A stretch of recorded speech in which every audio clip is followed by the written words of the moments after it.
This lesson is an active inspire flip chart that worked really well with my students.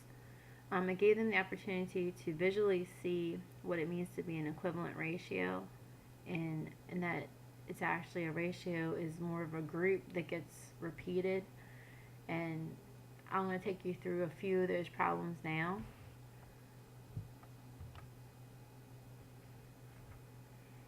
Okay, I've added on here a PDF file that can be printed out for the students to go through and be guided through the activity. So I'll look at the first problem with you to explain to you kind of how it goes.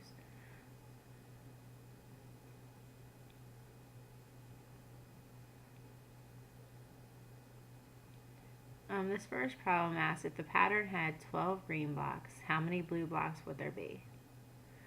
So we've talked a little bit about ratio language and how to describe a ratio.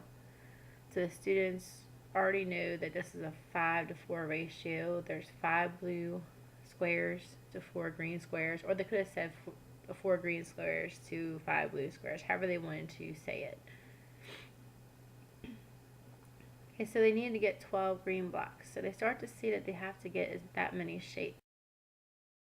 This means that there will be 3 groups of that shape, which means that for every 12 green blocks, there are 15 blue blocks.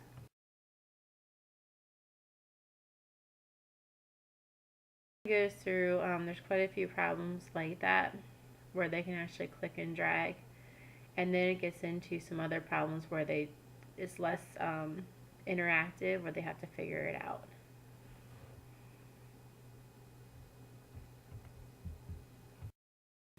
If this resource looks like a valuable one, please come check out my store at www.teacherspayteachers.com. Look for Betta Math.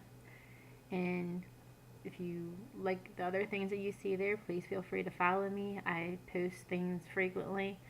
And thank you so much for taking the time to look at this preview.